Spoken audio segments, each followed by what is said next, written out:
Hey guys, welcome back to the channel.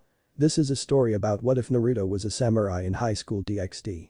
Before I start, please support for more amazing content and do consider subscribing to my channel and share this video with your friends.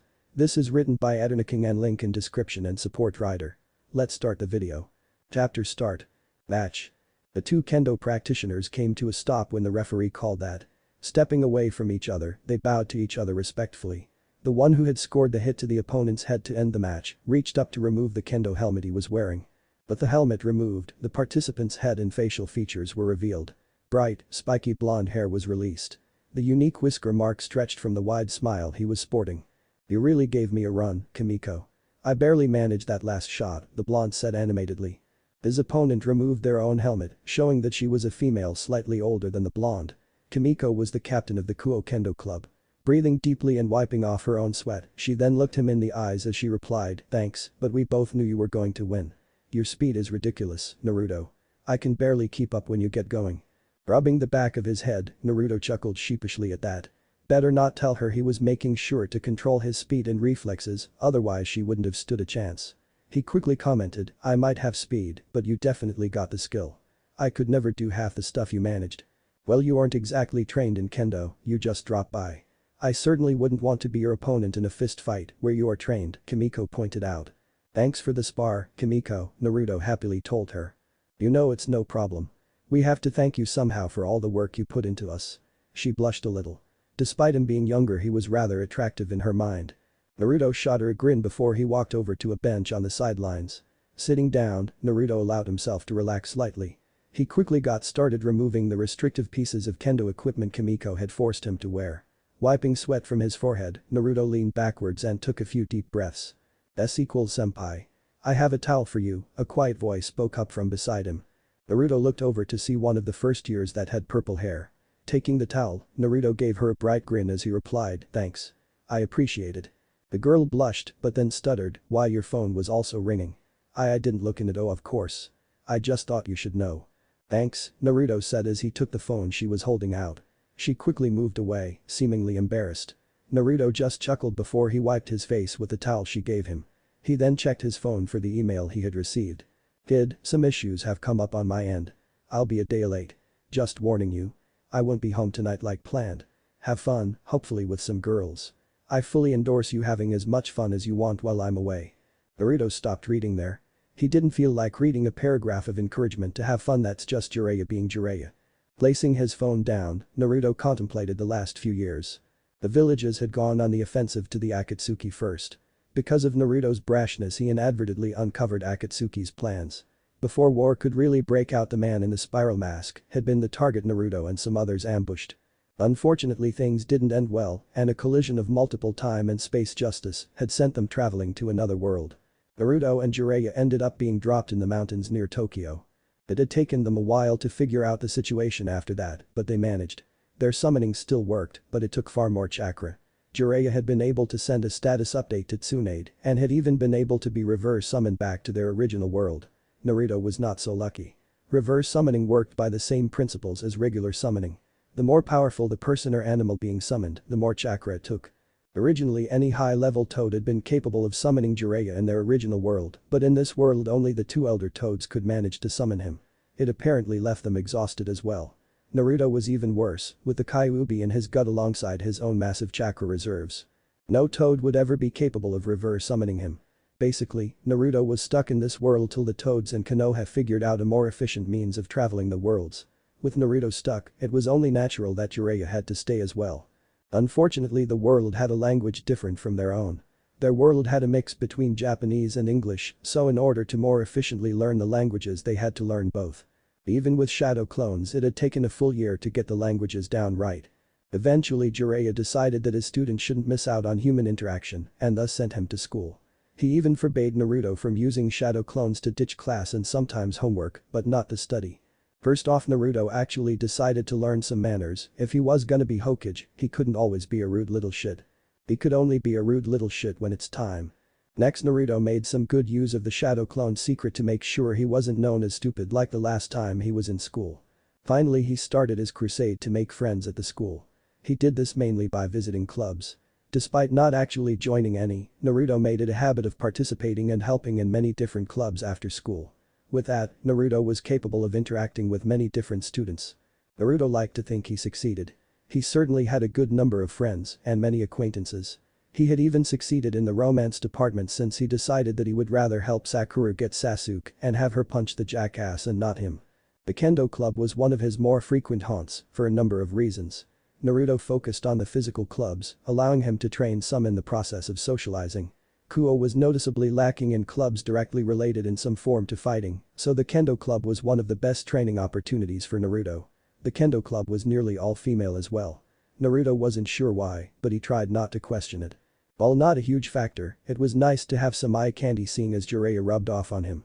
Finally, there were two other reasons that he frequently came to the Kendo Club. Major reasons. Tired, Naruto-kun. I'm shocked that Mr. Stamina can run out of steam, a teasing voice spoke up. Naruto looked up to look at the speaker. Naruto easily recognized her. Ueda Murayama. She was a second year, like Naruto. Her brunette hair was mostly done up in two high ponytails, using two red ribbons. Her bangs were cut straight just above her eyes, except for two longer bangs that framed her face. Her eyes were a hazel color and she had nice creamy skin. Of an average height, standing around 5 foot 4 inches, Murayama was gifted with a very nice figure. Easily the best in the Kendo Club. Personality-wise, Murayama was a willful and confident girl. Quick to speak her mind, she tended to be a bit on the blunt side. Another girl was just behind her. Shimizu Caddis could usually be found at Murayama's side. Similarly, a second year, Caddis had short hair that only went down to her shoulders. The coloring was very unique. A very light pink with just a slight reddish-orange tint. Her bangs were held out of her face by a white hairband, displaying her forehead. Her eyes were a darker shade of pink than her hair. Caddis was a bit paler than Murayama, as well as 2 inches shorter. Her body was a bit slimmer than Murayama's, although still quite remarkable for a girl her age. Caddis was a bit quieter than Murayama, although no less willful. She was also a bit more polite, except when angered. Then she can be just as harsh. These two were the people Naruto was closest to in the entire school. So he grinned cockily as he replied to Murayama's taunt, please. I'm nowhere near tired. All this equipment is just hot as hell. Whatever you say, Naruto-kun, Murayama said in a tone that spoke of her disbelief. If you don't believe me, I'll prove it. I'll take on everyone here one after another. If I'm not stuck inside one of these stupid suits, I won't break a sweat, Naruto proclaimed boldly. Quiet, you two. Club time is almost over, Murayama. Don't get Naruto going or it will take an hour to calm him down. Naruto, don't take the bait even when you know she is playing with you, Caddis quickly interrupted, reprimanding both of them. This was the usual with them. Murayama would tease Naruto, who was too excitable and impulsive to let it pass. Caddis would then step in or watch in amusement if she was in a certain mood. Both the girls sat on the same bench as Naruto, who quickly asked, do you two still want to eat with me after the club ends? We always do, Murayama replied quickly. I know, but it's always best to ask in case you two have something to do, Naruto pointed out in return. We wouldn't ever miss our meal with you, Naruto-kun, Caddis claimed. Grinning at that, Naruto sat back as he watched the Kendo Club start slowing down. The two girls were wearing the Kuo Academy uniforms. Naruto was wearing a modified version of the male uniform. He discarded the black blazer and black ribbon around the neck entirely. He then left the white undershirt unbuttoned, revealing the burnt orange, short-sleeved shirt underneath. The three were walking from the Kendo Club to the schoolyard. The Kendo Clubroom was in the back of the school, just within the forest that encompassed the entire rear of the school grounds. The school grounds were in the front of the school grounds. So they were skirting the forest line up towards the front of the school. Caddis looked around before announcing, no one is around. Great, Naruto said as he quickly closed with Caddis. Gently grasping her chin with one hand, he raised her head so that the two were looking at each other. Lowering his head, Naruto touched his lips to the far shorter girls. The kiss started out as just a chaste touch of their lips, but quickly escalated. One of Naruto's hands grabbed onto the back of Caddis's head as he deepened the kiss. Caddis moaned as Naruto's tongue explored her mouth. Finally Naruto pulled away from the kiss. Caddis's eyes were glazed over from the passionate kiss. Turning away from the dazed Caddis, Naruto gestured for Murayama to approach with a hand not on Caddis. She quickly did that and the two locked lips. Murayama wasn't as submissive as Caddis and eagerly deepened the kiss on her own. Their tongues battled for dominance, a battle that neither was winning currently. After a few more seconds, that kiss ended as well to get a breather. As soon as Naruto and Murayama detached from each other, Murayama turned to Caddis. Grabbing the back of Caddis's head, the brunette quickly pulled the pinkette in for a passionate kiss. A scene Naruto gladly watched as both were on his lap. After a good 10 seconds, the two pulled apart. I really can't stand not being able to do that when I want, Murayama declared, with Naruto and Catus both agreeing. Yep, Naruto was currently dating both Murayama and Catus. But it was complicated. Not just anything simple. Murayama and Catus were always together, and everyone knew they were best friends. What most people didn't realize was that it went deeper than that. Living on the same street since they were babies, they were childhood friends who told everything to each other. When they both hit puberty, they started experimenting with each other to satisfy their curiosity. Those experiments had eventually caused the two to realize that they were just as attracted to girls, especially to each other. The two naturally fell together after that, starting a secret relationship. Naruto and Catus had been in the same class as first years, and Naruto had quickly developed a crush on her. Naruto would admit the crush stemmed from Catus's similarities to Sakura. Pink hair, even if Catus's was a lighter shade, and a prominent forehead. Hey, even if he got over Sakura, it didn't mean he didn't think she was attractive. And Catus was definitely better. By the middle of the year, they were close enough for Naruto to ask her out. She naturally refused, considering she was involved with Murayama. But she had briefly considered breaking up with her longtime friend. Murayama on the other hand had gotten close to Naruto on her own accord, and as she got to know him, she couldn't help but wonder what it would be like to date him. And that's when she knew she would need to talk to Catus. After more talking, the two actually confronted Naruto. They decided they cared for each other too much to break up, but something about Naruto had pulled them in. And thus they asked for a three-way relationship. Naruto did the obvious thing and accepted. What guy wouldn't love to be allowed to date two different girls at once? It helped that Naruto genuinely liked both as well. The relationship was a secret from their fellow students. Catus and Murayama had felt awkward enough about it when it first started to not reveal it to their friends, and they have seemingly decided to stick with it. Naruto's inclusion only strengthened their desire to keep it a secret. Their three-way relationship was unusual enough that it would draw attention, not all of it good. It wasn't totally a secret though. Jiraiya, the self-proclaimed super pervert, had known the day it was official. He was never prouder of Naruto. He even proclaimed that Naruto had surpassed the Yondaime with this achievement. Deep down, Naruto was happy to be praised by the one-armed pervert. Finally reaching the schoolyard, the three sat on the grass. With clubs ending, many students were leaving. A number were emulating their group though and sitting down to eat some pre-packed meals. Catus and Murayama pulled out some bentos, but Naruto just stayed put. "Ah, Uzumaki-senpai. Sorry I'm late," a girl with black hair said as she jogged up to him while holding a large bag. Naruto just smiled at her as he replied kindly, "No need to apologize, Kiku. I should be thanking you for bringing this to me and the entire cooking club for doing this for me every day." "It is no trouble, Uzumaki-kun. We always have leftovers anyway," the girl claimed happily. Reaching into the bag, she started pulling out numerous containers of food as she explained, "Today we focused on French cuisine. Much of what we made consists of different pastries, but there are a few full dishes that a few of our members went all out on." "It sounds great. Do you want to eat with us, Kiku?" Naruto suggested with a smile. The girl really looked like she wanted to, but reluctantly told him, "I'd love to, but I have something scheduled." "That's a shame," Naruto quickly stated, being honest. He was always up for hanging out with more people. "Tell the cooking club I'll be joining in Thursday." "Got it. See you then, Uzumaki-kun," the girl said as she moved away from the group. Naruto quickly sat down by Murayama and Catus, who were both sending him looks. Blinking, Naruto asked, "What?" "Just wondering what we should be feeling about an entire club of girls making food for our boyfriend every day," Murayama replied bluntly. "It isn't like that. You heard her. They have leftovers every day," Naruto quickly exclaimed. The truth was, since dating the two girls he wasn't as dense as before, but sometimes it took time for things to hit him. Leftovers they could take home themselves. Instead they put it all together and deliver it to you. Not to mention the quality of the food has increased. The cooking club used to make cookies and cakes. Now they're making things like French cuisine. What was it yesterday, Thai? That's a bit too fancy to count as leftovers. It's obvious they are preparing stuff specifically for you, Murayama pointed out. Conceding that point, Naruto quickly argued, "That doesn't mean what you are implying. It is only natural for them to try harder for someone else. Not like they would go the extra mile when they know they'll be eating it. People naturally want to make good impressions on others." "Yeah, but this isn't just an extra mile. This is a full marathon." "That does imply something," Murayama countered. "No, it doesn't. You're just reading into things," Naruto claimed stubbornly. Smirking, he quickly added, "Plus, I'd happily accept bentos from you too." Blushing slightly, Murayama quickly exclaimed, "You wish?" "Yeah, just because we're girls doesn't mean we need to make you food, Naruto-kun," Catus said before continuing with a slight blush on her cheek, "Plus, you know Murayama and I aren't good at cooking." I'd eat it anyway, Naruto quickly declared. Eating food prepared by one's girlfriend is apparently a much desired event for guys in Japan. Correction.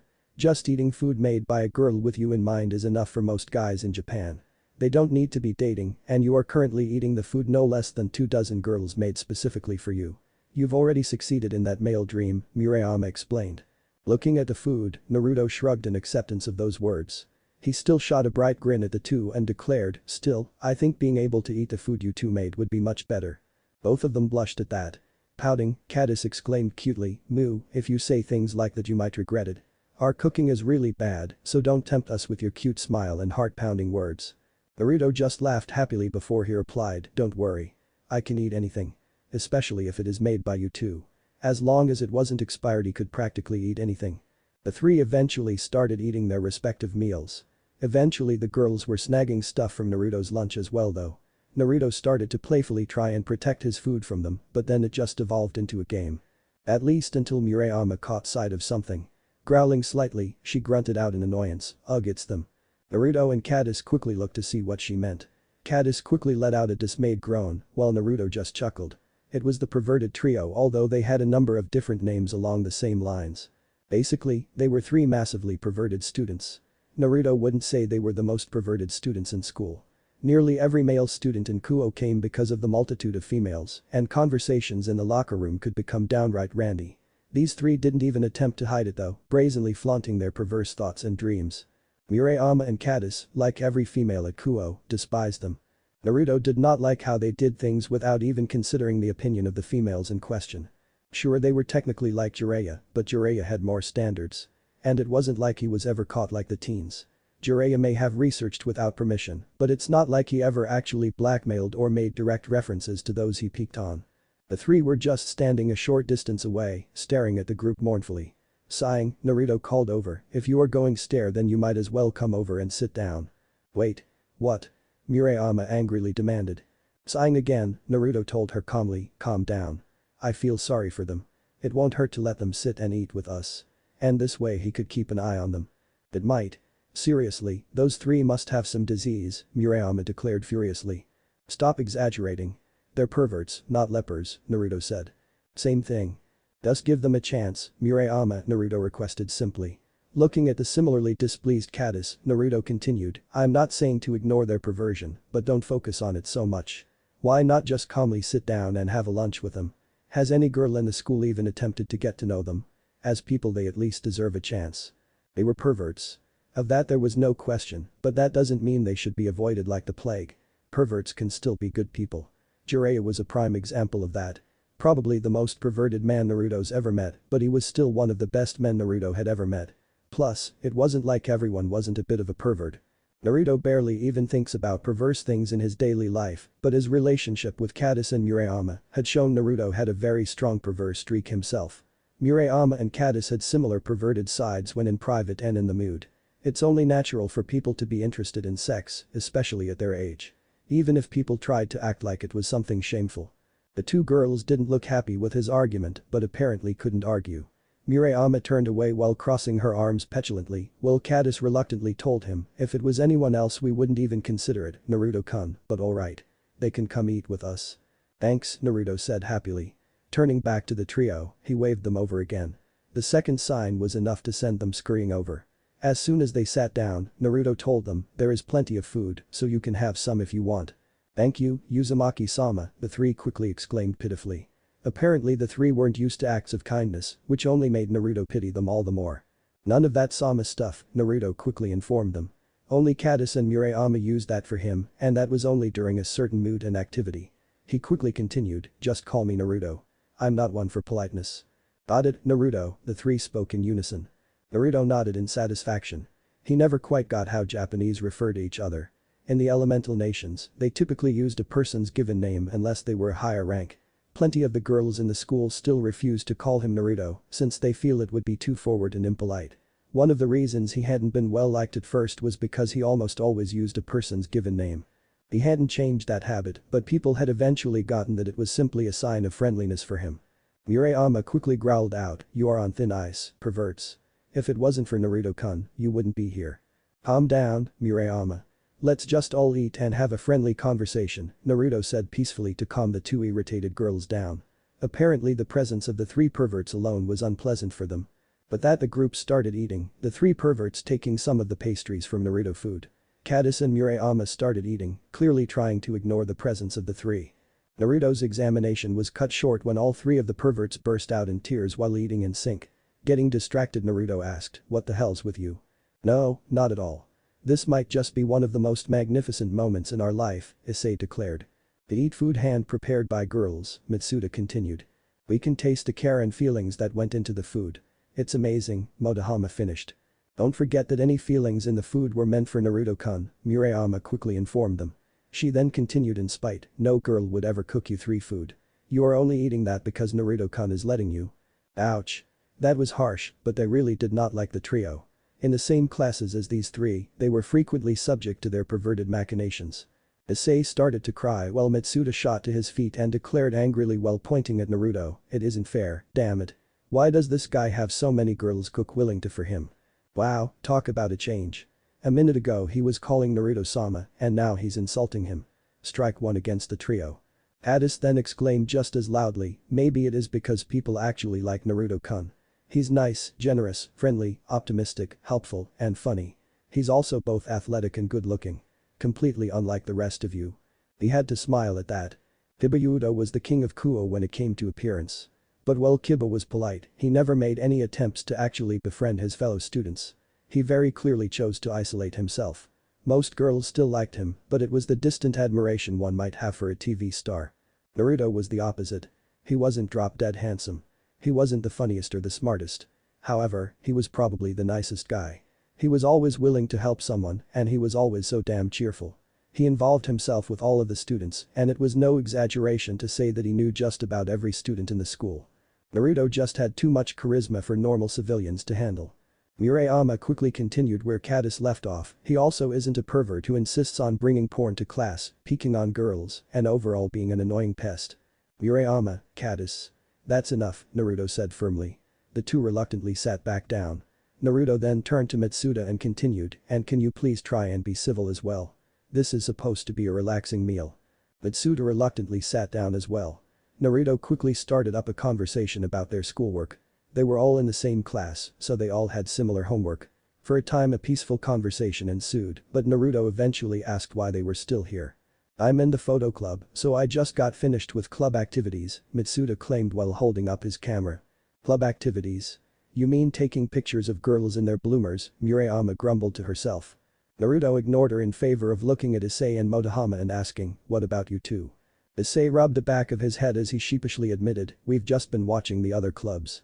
Motohama adjusted his glasses as he elaborated, "Girls exercising in spring while wearing bloomers. A fantastic scene. Thumbuses, strike two. Enemy of women," Murayama quickly declared. To be fair, she wasn't really wrong. "Don't you realize how creepy and annoying it is for girls to be watched like that?" Cadis quickly added. Motohama stood up and retorted passionately, "Nonsense. It's a sign of admiration. Plus, it isn't like they are in private. They are in the open, where anyone can choose to look at them." "Like you wouldn't peek on them in private," Murayama countered. "Stop," Naruto quickly ordered. No arguments. Although his girls did have a point. Jiraiya certainly never peeked in such an open area. Things once again settled down. Trying to preempt another argument, Naruto turned to Issei and asked, "So how did things go on your date yesterday, Issei?" Issei just looked at Naruto blankly before questioning, "What do you mean, Naruto? I didn't have a date yesterday." Growing confused himself, Naruto answered, "But you were bragging yesterday about a girl confessing to you. You were supposed to be going on your first date with her after school." Issei looked baffled by Naruto's words. Scratching his head while looking at his two friends, he finally looked at Naruto and claimed, "I don't know what you mean. My head is a bit fuzzy on the last 2 days, to be honest, but I'd certainly remember that." He was certain he remembered Issei talking about finally getting a girlfriend. They are in the same class, so Naruto was forced to hear the pervert yell about it. Mitsuda and Motohama were looking at Naruto in confusion as well. A quick glance showed Murayama and Cadis were baffled as well. Scratching his head, Naruto chuckled before admitting, "Sorry. Must have been my mistake. Must have accidentally switched your name with someone else's on accident. I do that sometimes." They all accepted that, since Naruto was a bit airheaded. Naruto was still suspicious though. He was sure he remembered Issei talking about getting a girlfriend yesterday, but his confusion wasn't faked. The reaction of the others only confirmed it. That meant one of two things. Either Naruto's head was messed with or his was the only one that hadn't been messed with. Naruto wasn't sure what was worse. The possibility of someone or something affecting Naruto mentally, or the possibility of someone or something being capable of messing with a large group of people mentally without Naruto knowing. There was something else as well. Something about Issei was missing. Naruto couldn't identify what, but he had a gut feeling that something about Issei was different. Something was missing in his aura. He'd have to talk to Jiraiya about it all tomorrow. Jiraiya said he wasn't going to be home tonight. While Naruto was still silent, Murayama took another pastry from Naruto's selection. Issei quickly commented bluntly, "Wow, you and Caddis eat a lot, Murayama." Murayama immediately blushed before replying scathingly, "Shut up. I exercise enough to work it off, and don't call Caddis and me by our names. You don't have the right perverts." Even if she didn't particularly care for their opinions, no girl really enjoyed those words. "I totally agree. Eat all you want," Motohama declared, adjusting his glasses while grinning perversely. He quickly continued, "Your figures have improved over the last few months. B88W67H83 for you, Murayama. B81.5W63H80.5 for Caddis. You two have always been high tier among the girls in Kuo, but over the past few months you've risen even higher. If only the Kendo Club locker room wasn't so devoid of peepholes, because of Naruto, we'd be able to appreciate the improvement all the more." "Ah, strike 3. Time to get the fuck out of Dodge, you idiots," he thought. Both Murayama and Caddis had lowered their heads, shadows covering their eyes. Murayama whispered in a voice filled with a promise of pain, "You." Issei apparently figured out what was about to happen and started moving away. "Filthy perverts." Caddis finished for Murayama. The two quickly started chasing the three, clearly intent on causing them pain. Naruto just sighed before shaking his head in amusement. Well, he gave them the chance. They took that chance and wasted their 3 strikes. "Batter out." "Really, those 3, Murayama grumbled as she took another bite of a pastry. The 3 were walking through one of the school buildings. Caddis and Murayama had chased after the 3 perverts for a while, even caught up to them at one point. They then returned to Naruto after a quick beating. The 3 had quickly set off to a school building afterwards. With club activities now over, there was nothing more to do besides go home. They needed to pick up their bags first though. "No need to get so mad," Naruto told her calmly. Grinning at her teasingly, "They are right about you eating more now. And whose fault is it that we've needed to eat more?" Murayama immediately asked back. Naruto chuckled to himself at her question. Naruto managed to convince the entire Kendo club to start doing more physical conditioning, as well as motivated them to work harder during their practices. The skill and physical capabilities of the entire club have greatly improved as a result. Murayama and Caddis have got it even worse, being in a relationship with him. Naruto was a very active guy since he had so much energy. He managed to convince both of them to go on a morning run with him every day, and many of their dates involved hiking or playing soccer in the park. So the two had been forced to greatly increase the amount of food they ate. "Not like it matters," Murayama claimed before finishing off the pastry. She then lifted up her breasts with her hands. Jiggling them, much to Naruto's appreciation, she commented, "Any extra weight has gone right to these girls. I'm going to have to buy a larger bra soon. My current ones are getting a bit small, and I just bought them a few months ago." "I know, right," Caddis replied before adding as she lifted her own breasts, "Mine have gotten larger too.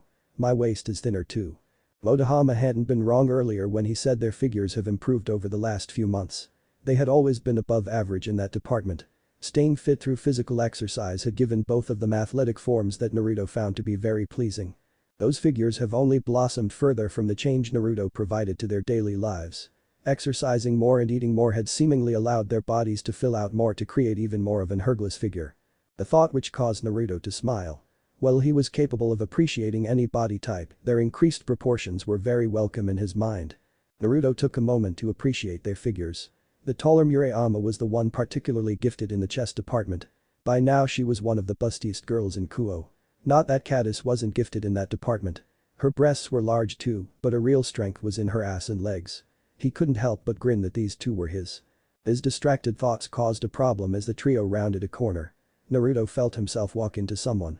The feminine grunt and large amount of cushioning Naruto felt from the person's chest showed it was a female busty one. Immediately Naruto leaned down and held out his hand for the person while saying, "Sorry, I was distracted." "It's okay. It was my fault as well," the girl said as she took his hand, using his help to stand up. It was easy for Naruto to recognize the person. Everyone in the school knew who she was. Ria's Gremory. Her family was rumored to be based out of Northern Europe. She was also supposed to be in a club or something. Of course none of that was the reason she was so idolized. No, that honor belonged to her appearance. Ria's was ridiculously beautiful.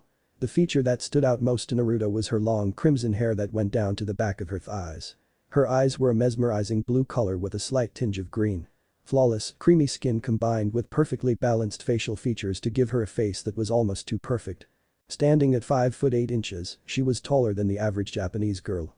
Her figure was fantastic. Her bust easily surpassed Murayama's in size. It wasn't just her breasts either. Her waist was incredibly slim, her hips were very well rounded, and her legs long and toned. Altogether she was stunning. She was referred to as one of Kuo Academy's 2 great ladies. She wasn't alone either. A chuckle drew Naruto's attention to a person standing next to Ria's. Naruto recognized her just as easily as he had Ria's.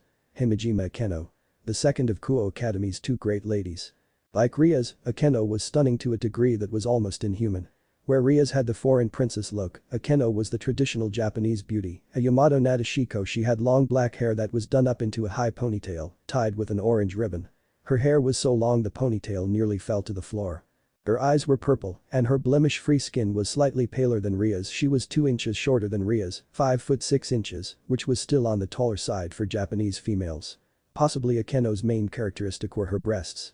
Despite being shorter, they were even larger than Ria's, both volume-wise and in proportion to her body. Otherwise she was similar to Ria's in having a small waist, rounded hips, and long legs.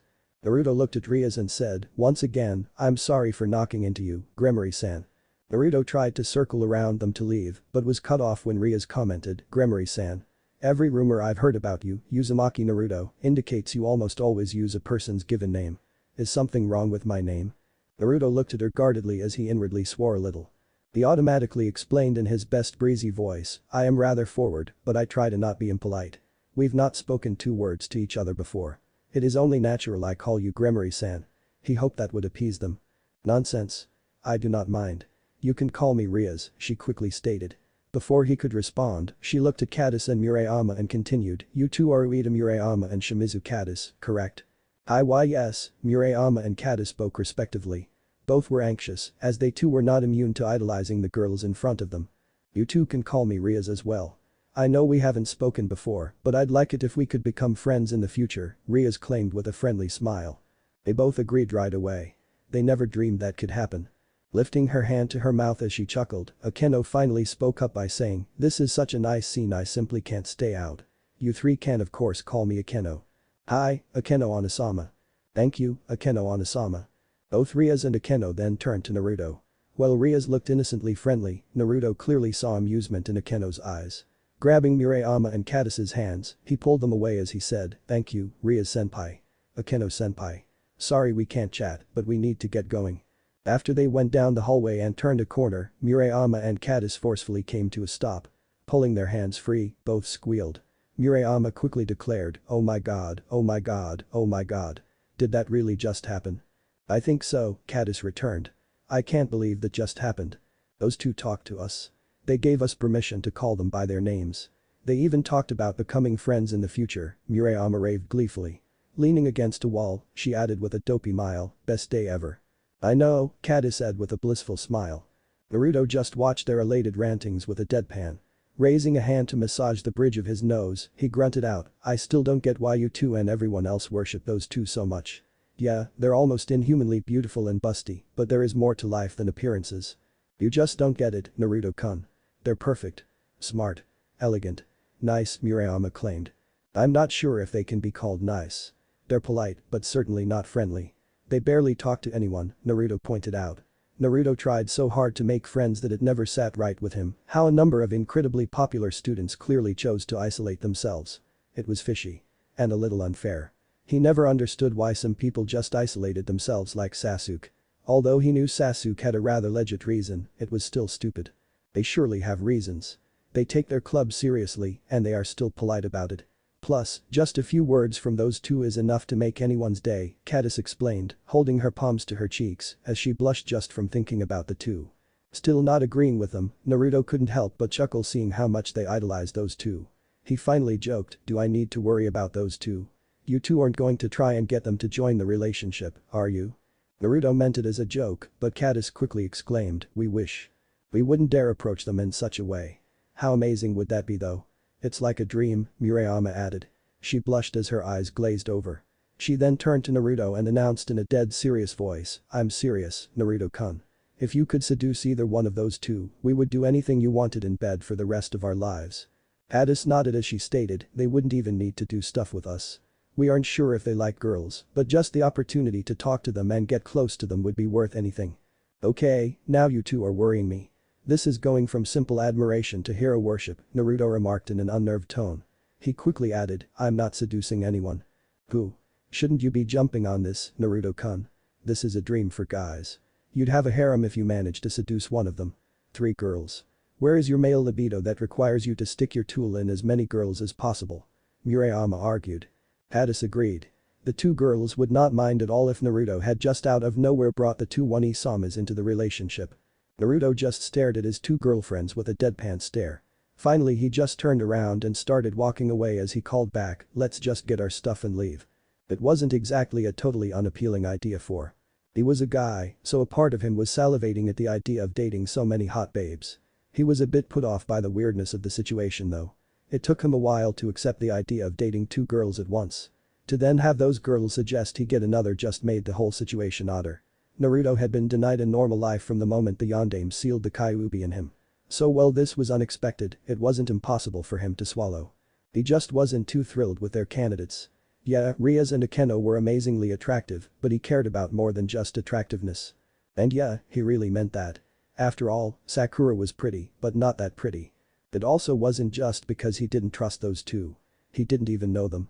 If another person ended up joining in on their relationship, then he wanted it to be someone all 3 of them knew and liked. Not that Naruto believed he could have managed to seduce either of them anyway. Not only did the 2 clearly isolate themselves from other people, but very few would be willing to join a relationship like theirs. Jiraiya had also felt it necessary to explain that to Naruto.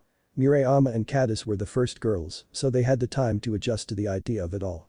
Any new additions would have a far more difficult time adjusting to the idea. It was like getting in a pool.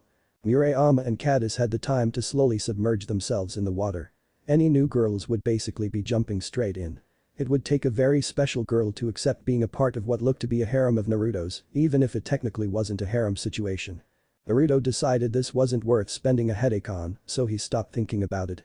While that unusual conversation had been occurring, another important conversation had been going on. Was it really necessary for you to let me walk into him? An annoyed Rias asked of her queen. The meeting between Naruto and the 2 great ladies was not as unplanned as it had appeared. Rias had actually been meaning to talk to him to some degree. The accidental collision was actually genuine. Naruto had so much power and it was so uncontrolled that it simply hit him. Of her entire peerage, only Akeno was skilled enough in energy sensing the blonde at all. So while Rias had known Naruto was in the building and was even looking for him, she had no way of knowing he was coming around the corner. Akeno probably did though. Akeno giggled before claiming, an accident like that made it less suspect.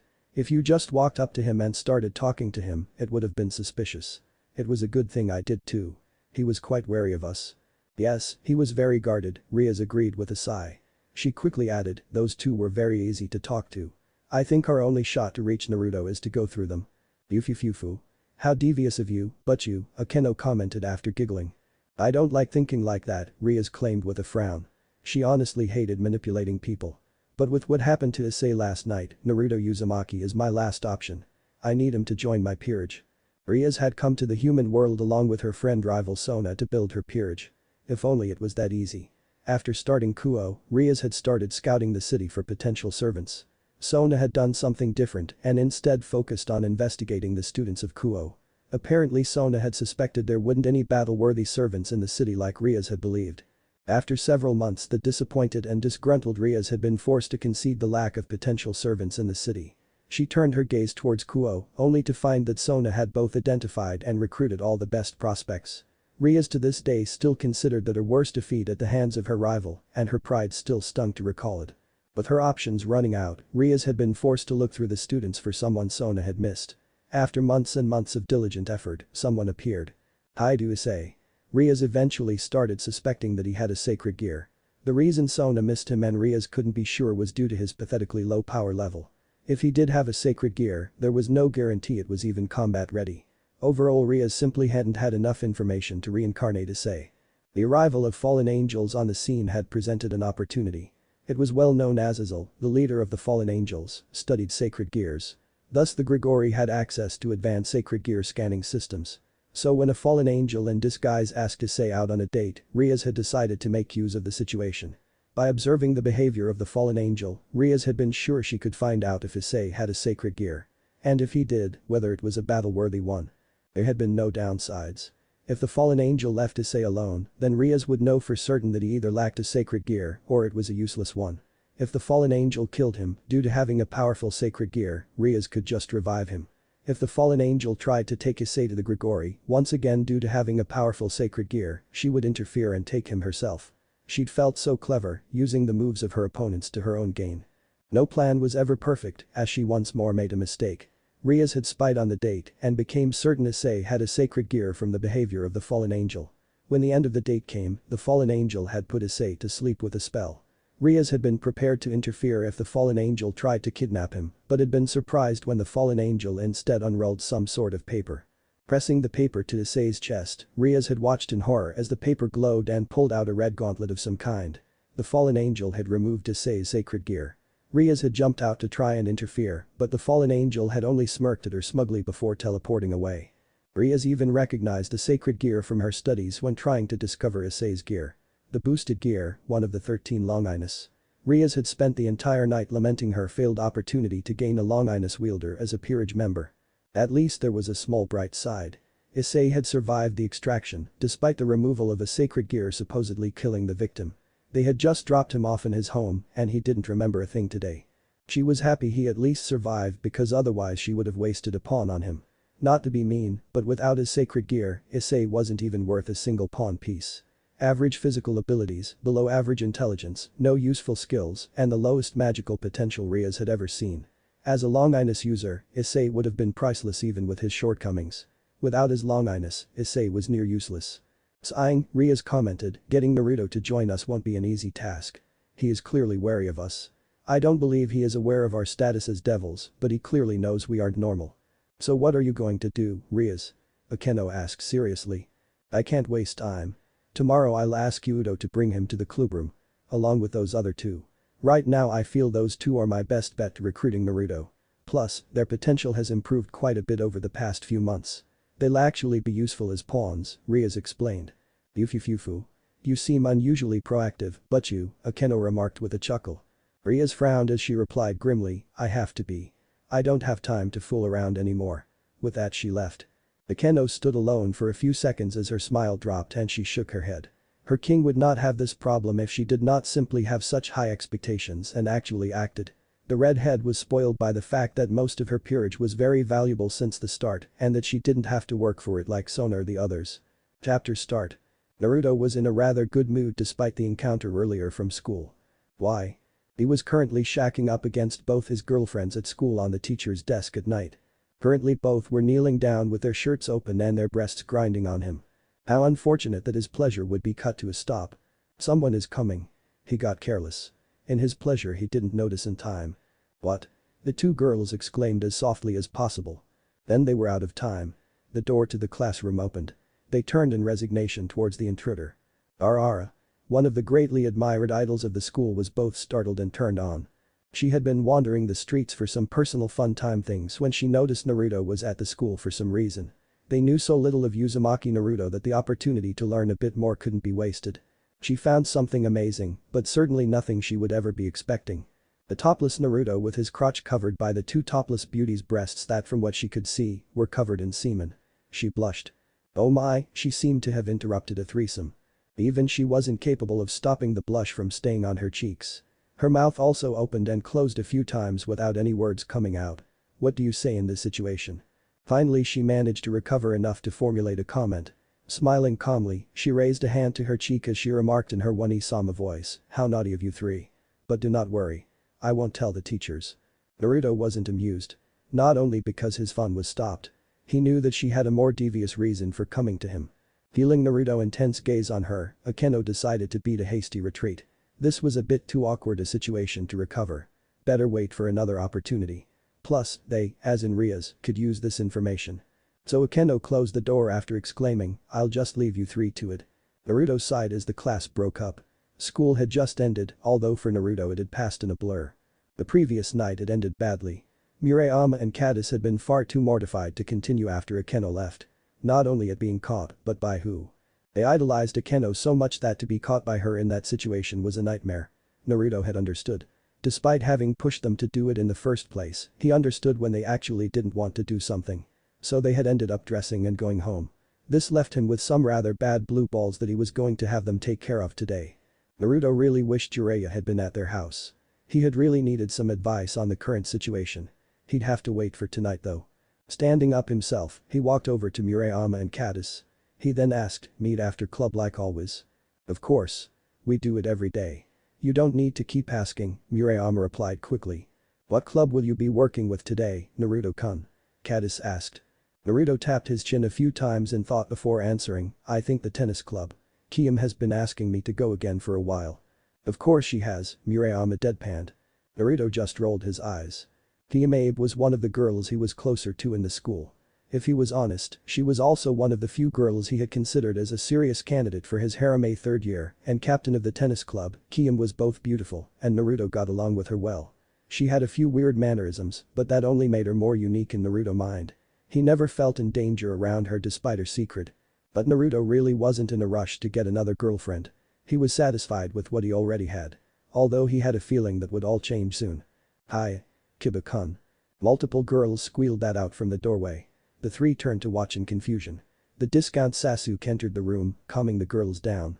After scanning the room briefly, he caught sight of them and approached. Stopping in front of them, he smiled before announcing, "Hello, Uzumaki-san, Ueda-san, Shimizu-san. I'm here on behalf of Ria's Gremory-senpai. She wishes to speak with you three. She sent me to bring you to the club room." Naruto resisted a scowl. He quickly replied stiffly, "Sorry, but we have clubs. We can't now." "I'm sorry, but I must insist," Udo retorted, his fake-ass smile not wavering. He quickly added, "You'll really want to hear what she has to say." Naruto growled a slight bit in his throat but knew he was trapped. It wasn't like they had a reason to refuse. When Ria's Gremory asked to see someone, refusing just wasn't an option.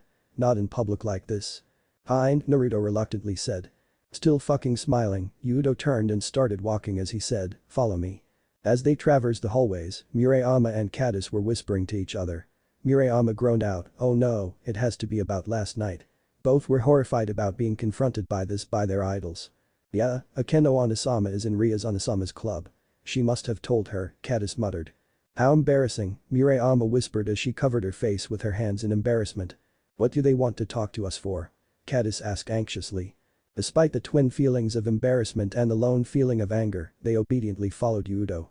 The discount bastard led them into the forest to the old school building, which was the building the furthest back into the school. The old school building was an aged building that could use a new coat of paint.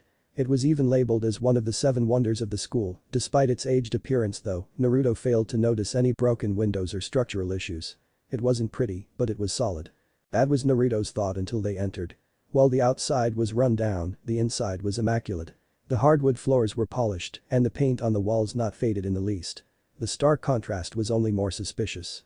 If enough care was put in to make the inside so nice, why wasn't the outside touched up a bit? It was almost as if they wanted the other students to avoid the building. A disguise to prevent unwanted company. Naruto's thoughts were put to a stop when Udo came to a stop before a door. Knocking, he called in, "But you. I brought them." "Yes, come in." Udo then opened the door and Naruto had to physically stop himself from recoiling. Naruto increased his sensory skill greatly to be on par of that girl with glasses that Sasuke once had around him. Apparently sensing was one of the Uzumaki skills, like chakra chains. But the damn power in the room was flowing. Even Murayama and Cadis seemed aware of it on some level, both stepping behind Naruto slightly. Alert, Naruto reluctantly stepped into the room. He quickly scanned the room. The lighting in the room was slightly dim as it was only lit by a few candles, the window being closed. Otherwise it was actually a very nice room. Very large, it was in a Victorian style. There were chairs along the wall, but the main seating seemed centered around 2 couches and a large desk. Weirdly, there was what appeared to be a shower in the corner. What drew much of Naruto's attention were the strange symbols. Several small ones were placed on the walls, but the main one was a weird circle-type symbol on the ground. Naruto felt an unusual concentration of energy from it.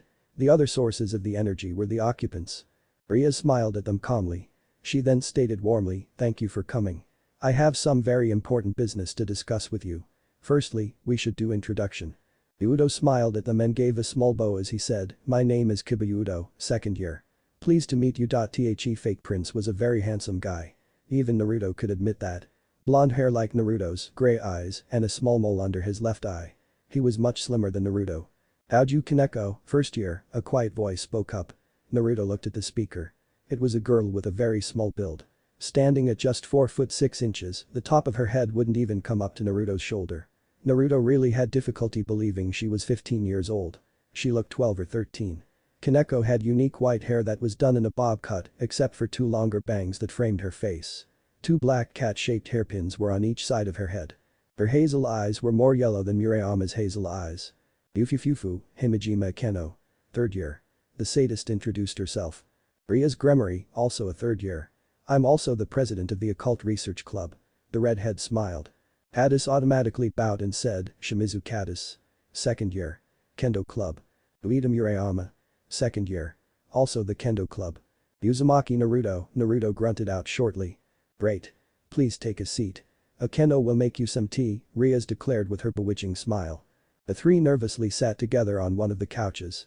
They then nervously looked between the others there. Akeno quickly served them some tea. While Naruto automatically didn't drink it, both Murayama and Kaddis were quick to sip at it.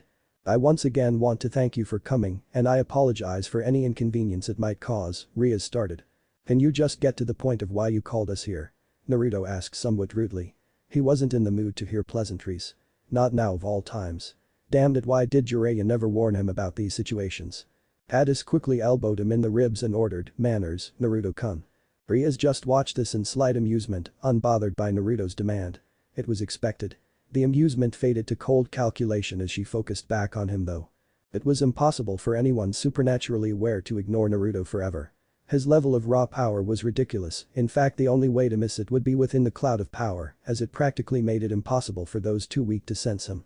Both Riaz and Sona had taken note of him as soon as he started school at Kuo. Neither Riaz nor Sona had recruited him for 2 reasons. The first reason was the lack of information on him. Uzumaki Naruto was a true unknown to both of them. Naruto's level of power was not natural. Even the greatest freak of nature humanity had ever produced wouldn't have such a high power level naturally. He couldn't be unaware of his power. He had to have been trained, experimented on, guided. Something. Which meant he had an important past. Without knowing that past it was impossible to estimate his abilities, allegiance, feeling on devils, etc. Peerages were so important to the power and influence of a devil that the idea of recruiting an unknown like Naruto would be considered foolhardy. Secondly, he was willful. While not outright rebellious or obstinate, everyone knew Uzumaki Naruto lived life by his own pace. If anything, the people around him tended to be drawn into his rhythm. Now it wasn't a totally bad thing in a peerage member. Mindless drones were very rarely useful, but a servant that was unwilling to bow their head or listen to orders wasn't all that ideal either. Kings needed to have a certain amount of over their peerages for a number of reasons. In raiding games, sacrifices were necessary. Plans needed to be followed. Kings were also responsible for their servants. The actions of servants reflected on their kings.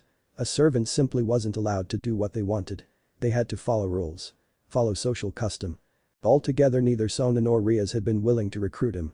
Sona had actually expressed that she would have liked to, but thought the blonde would not accept anyway and that she did not want to use so many pieces. Sona was a bit more authoritative and meticulous than Riaz, so Naruto hadn't been anywhere close to her ideal servant. Riaz thought about recruiting him sooner or later. She had simply been focusing on Issei, but with Issei now out of the picture she had no other options. Getting back into the moment, Riaz informed the 3, "Akeno told me of what she had seen. Am I correct in assuming you 3 are in a form of relationship?" Both Kaddis and Murayama blushed in embarrassment, but Naruto wasn't going to back down. He just grunted out, "Got a problem with it?" "Not at all," Riaz claimed immediately. Smiling kindly at the girl's surprised looks and the blank look she continued, "I was simply curious. A person having multiple lovers isn't at all uncommon where I come from." "And where is that?"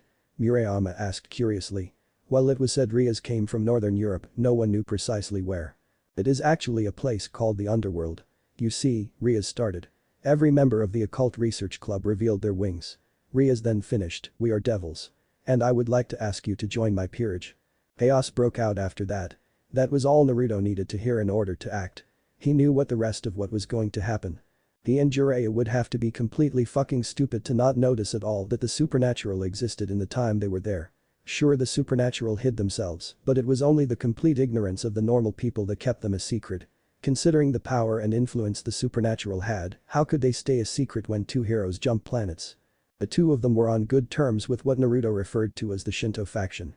He met some of those that called themselves devils, and they did not get on his good side. He kept this part of the world a secret mostly on Jiraiya's orders, though he wished he didn't have to. Quickly, Naruto summoned a shadow clone each to protect his girlfriends, then another one to go to Ria's. The last one got behind her and wrapped her arms together with some wire as he held a kunai to her. The clones brought all three to the outside. How did they reach the outside so quickly? Naruto straight up launched the couch he was on through the walls. Naruto cracked his hands as Ria's peerage jumped out the busted wall.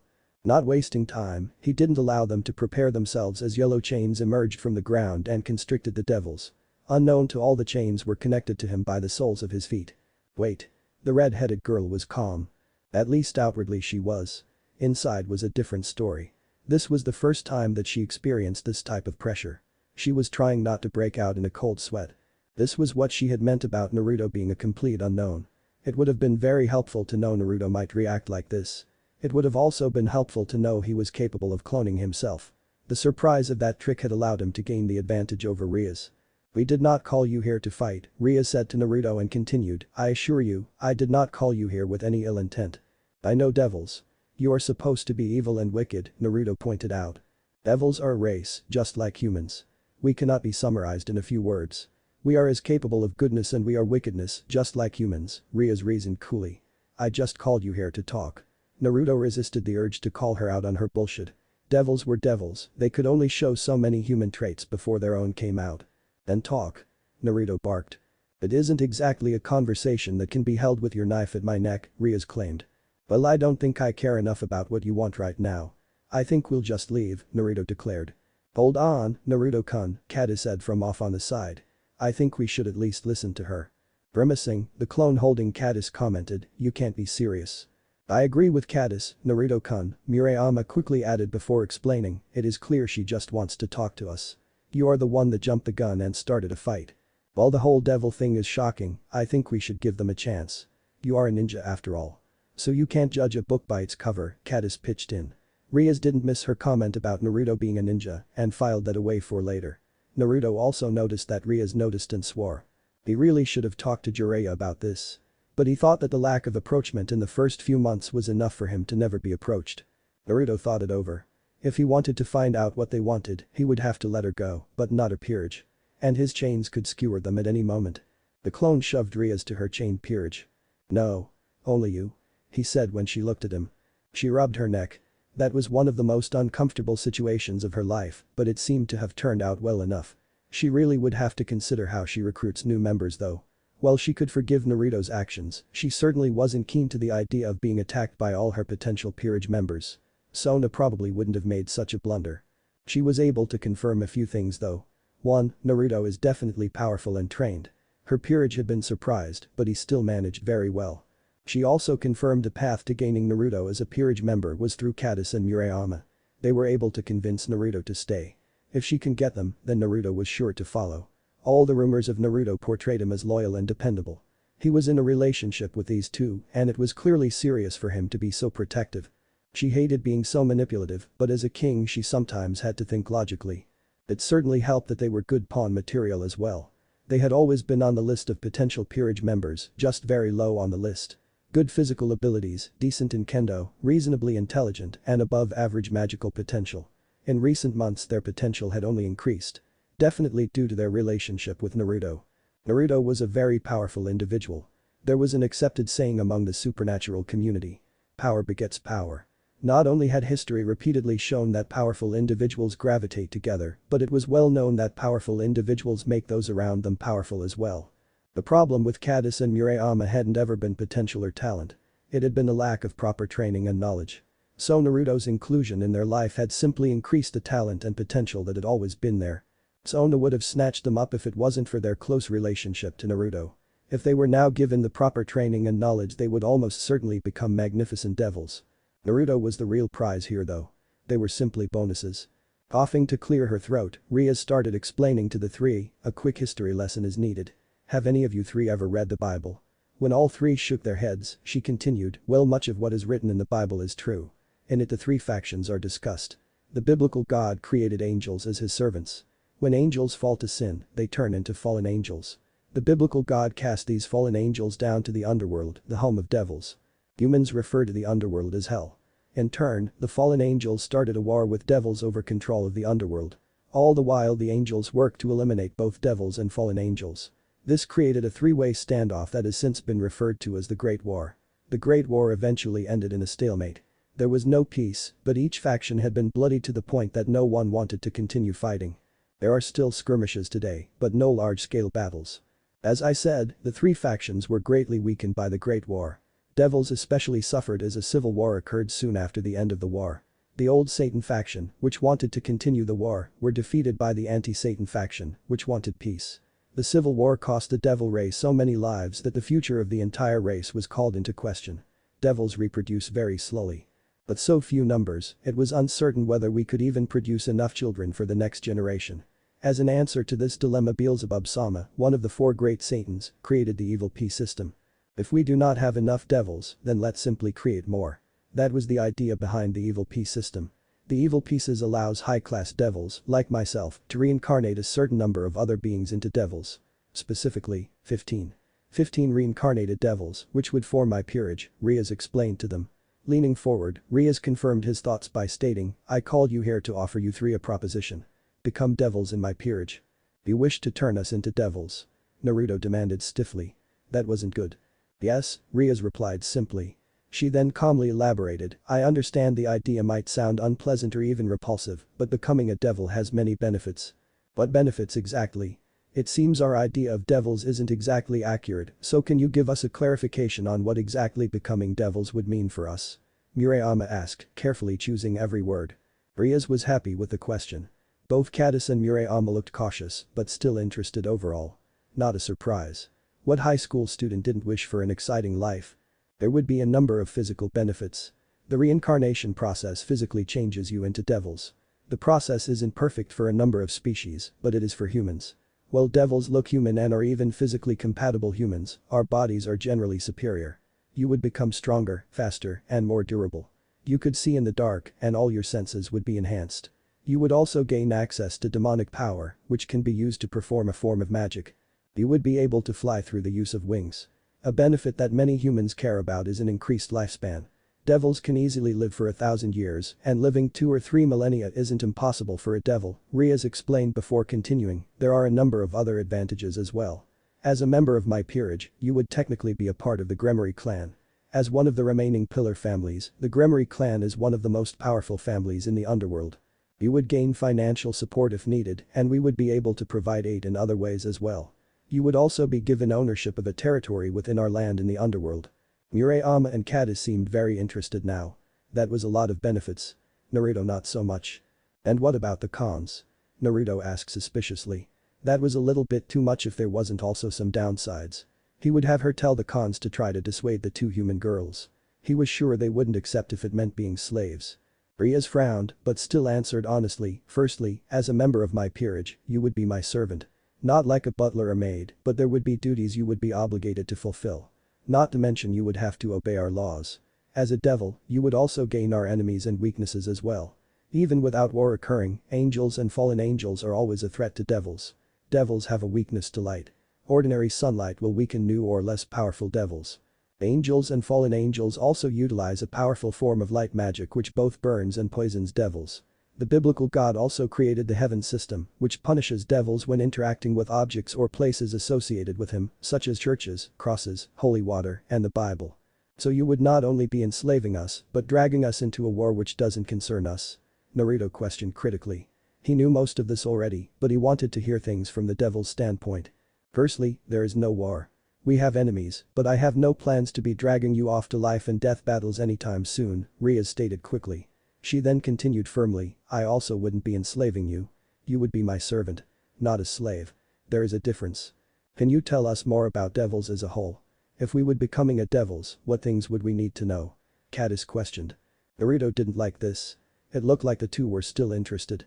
Nodding, Riaz informed them, devils are divided into classes based on strength and rank. Low class, mid class, high class, and ultimate class. I am a high class devil. Everyone else in my peerage is a low class devil. All reincarnated devils start out as low class devils, but you can eventually gain the ability to promote to the next rank. If you ever reach the rank of high class, you would be able to petition for your own set of evil pieces. If you ever reached ultimate class, you would be given your very own territory in the underworld.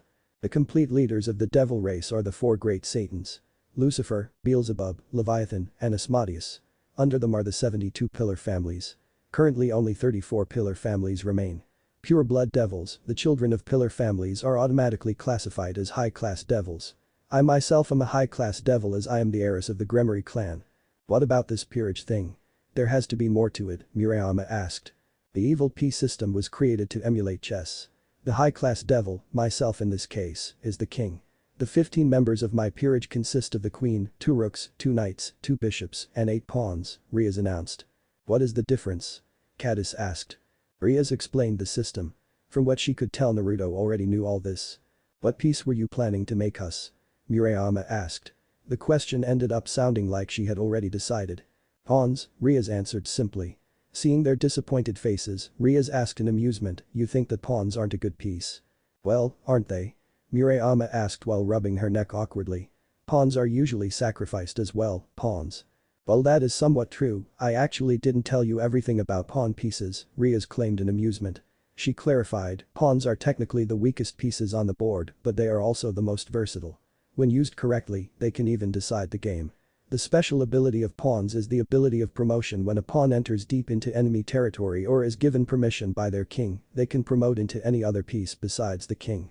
So while other pieces are fixed, the pawn has the ability to change depending on the situation. A skilled pawn is just as valuable as any other. I see. I think we have enough information for now. We'll think about it, Naruto said. He just wanted to go. Riaz quickly cut him off by announcing, actually, you'll need to make a decision on this before leaving. What? We aren't allowed to tell just anyone all this. It won't matter if you choose to become a devil, but that isn't the case if you decline. We can't simply let you go after learning about the supernatural world, Riaz informed them. I thought you said you meant us no harm. Naruto demanded, his body tensing from her words. I don't. We won't harm you. We'll simply place a memory modification spell on you. You leave under the belief that we had tea, Riaz quickly claimed, seeing his body tense as well. Riaz had to hold back her flinch from the anger in Naruto's eyes. Clearly he knew what she was really doing. She was striking while the iron was hot. It was clear that both Murayama and Cadis were likely to accept her proposition. By demanding an answer now, she was preventing them from leaving to think about it more. Naruto would surely point out the downsides of becoming a devil. Once the excitement and wonder wore off, the chance of them accepting was lessened. She wasn't going to allow that. Underhanded, but it was for the best. She could lessen Naruto's anger and earn his trust later. For now she had to ensure there would be a later. You are in no position to make demands, girl. I still have your peerage locked up. Her eyes widened as she turned around to see her peerage being squeezed harder. She forgot them in her focus on Naruto. Feeling a pull on his sleeve, Naruto looked down to see Cadis looking up at him. He was sure what she was going to say next. Let's do it, Naruto-kun. Fuck. He just knew it. Murayama quickly added, I think we should too. Think about it, Naruto-kun. Devils, living so long. The thought of becoming a devil is kind of creepy, but it should be alright. Why shouldn't we?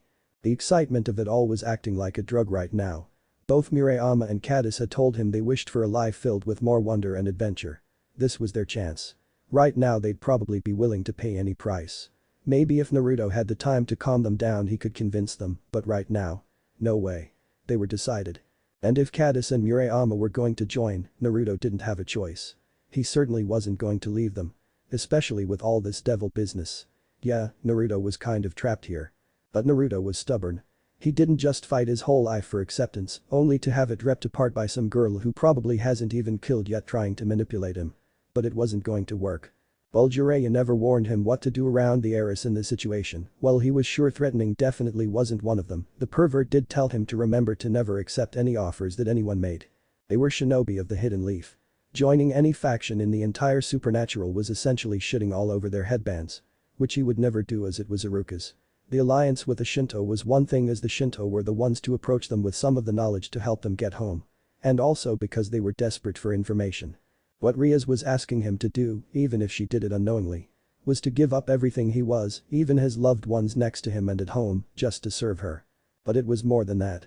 Naruto fucking stayed true to his beliefs. He was going to become Ho-freaking-Kage. Nobody was ever gonna make him stray from his ninja way. The villagers fucking couldn't. His classmates fucking couldn't. His enemies sure as hell fucking couldn't. And there was no fucking way in all of existence. He calmed down inwardly. No way at all that this self-entitled bitch would do it. Not even his loved ones could make him stray. The two girls were gonna be mad at him, no doubt. But if they couldn't accept his reasoning, maybe they weren't the ones for him anyways. If they loved him, even this opportunity would not change things. He was the #1 hyperactive, knucklehead ninja. The ninja that was so stubborn, even the word give up had given up on making him give up. His life in Konoha was not the best. So what? People in both worlds had it worse than him. Just because something seems better doesn't make it a greater. True, Riaz was not the worst one that could have approached them. But that didn't make it alright for him to just give everything up and serve her. No. He said simply. Riaz was gobsmacked while his girlfriends frowned. Listen, it isn't anything personal, but I have my own duties. I don't know what is you so desperate that you approached now of all times, but there is no way that I would ever serve you. His sensing skills could tell that her energy was fluctuating in a nervous and desperate manner. He turned to his girlfriends as the clones protecting them poofed. I know you two want this, but you need to understand that I just can't follow in your steps. Regardless of your decision, I will always love and support you. But before you join, get all the facts from Gremory. Don't make a misinformed decision. He didn't want them to make that mistake. They were civilians like Sakura. They would only see the good parts. They weren't like him, he knew exactly what he was in for the entire time he wanted to be shinobi. It hurt to do this, but he had no choice. The Gremory clan would at least keep them safe. He let the chains dissipate as he left to go home. He needed to find Jiraiya. The two girls looked at the club. What is he talking about? Riaz sighed as her head dropped. This was a failure. She never expected him to refute but still give his support for the two girls. There is indeed a reason that I came to you three now. The truth is, I was indeed desperate. She explained the situation, maybe later they could convince Naruto if she asked. Fucking, done. So if you think that Naruto is just gonna leave Riaz high and dry, be disappointed. Remember, reviews get chapter quicker, the only reason this wasn't out sooner was due to complications with not being at my laptop. Chapter start. Naruto scratched his head as he lied on the couch at home. Jiraiya better move his ass quicker. They needed to talk. Naruto knew that the girls wouldn't believe him if he kept arguing, hell he would have done the same if someone told him that Jiraiya and Tsunade did atrocities like Orochimaru. When confronted with such bad news about the ones you admire, it's impossible to believe immediately. So deep down, he understood the old man third and why he didn't kill Orochimaru, and he understood the girls and why they were so set on being devils. Some might say he abandoned the two, he really didn't. If the girls accepted, then they would be the ones abandoning him as they would outlive him. Saying they would rather serve their school idol for a long time rather than live with their love for a human lifespan. They probably didn't understand the ramifications of what their actions mean. They're just average civilians after all. If they accepted while he was away, he wouldn't spurn them. He would be disappointed, yes, but if they asked him to help train them or to have some fun time, he would accept. True love didn't vanish after one disagreement no matter how big. Naruto thought he was being mature about it. If he was the same as before he got sent here, he would have no doubt either tried cutting ties with them in anger or joining them to keep their good graces. But he was mature enough to see that things were never that cut and dry. He was also mature enough to see that things got this way because of him in the first place. He should have never hidden what he was from the devils. If he confronted them sooner, the girls would have never been given the offer as Riaz would be scared away. This was on him. He was so focused on wanting to be seen as a human to the whole school that he completely ignored what may have been a threat. What's with that look on your face, kid? Shouldn't you be with those girls of yours? Jiraiya was here now. About time. The master stopped his joking when he saw the serious look on his student. He could tell from Naruto's eyes that it was actually something serious happening. Naruto wasted no time in explaining to Jiraiya about the devils finally confronting him and how his girls were so open to the idea. He talked about how he could given up everything he's ever worked toward. Jiraiya sighed and sat next to his student. Well kid, that does sound like a rough time. But you've made your decision. Naruto gazed off. Yeah. Then why do you sound like you need my advice? 'Cause that what you sound like right now. I guess I dunno, I feel bad declining and leaving the girls dry. And even though she was being, well, kind of devilish, Riaz seemed pretty desperate for something, and honestly from what I've seen in her interactions, she doesn't seem like a cruel person. I don't think I'm overreacting, but at the same time I feel like something is forcing her to act the way she did. Well kid, I don't know what you want me to say. Your heart seems pretty set on what you should do. Naruto's face remained conflicted. So Jiraiya continued. Kid, you remember what I said what your fault was? It was that your heart is too damn big. You can't stop yourself from caring. What you did was right, and if you want to get rid of the guilt that shouldn't be there, then do something about it. If anyone's got the right to act freely, even as a shinobi, you can bet that you can do whatever the hell you want. Just don't be reckless about it. We don't need another situation like the time with the church. Or the time with the Celtic. Or the time with the dragons. Or the time with those one of descendants. Aye. I get it. Have more faith in me as my master you know. Jiraiya ruffled his head and went to the fridge to get an icicle pop which was pretty much their little bonding treat. He didn't have a problem with the incidents he said before. They showed why Naruto was Naruto. He would always bet on Naruto. It was the one bet that nobody would lose. Naruto held his head all the way back so it was looking at the ceiling. The freedom to do what I want huh? Guess I can do something after all. Meanwhile the ones responsible for his internal dilemma were talking in a ruined clubhouse. Ria's Gremory was explaining to the two girls why she did what she did. That's horrible. Said Caddis. So that's why you tried cornering Naruto. This Riser guy is trying to marry you when you don't want to marry him. Murayama's fist hit her palm in understanding. Yes, Riser is truly scum amongst the earth. It is because it's him and because I don't want to become a piece to be controlled that I did what I had to. Although looking back on it, manipulating another to save myself from being manipulated wasn't the best idea she trailed off.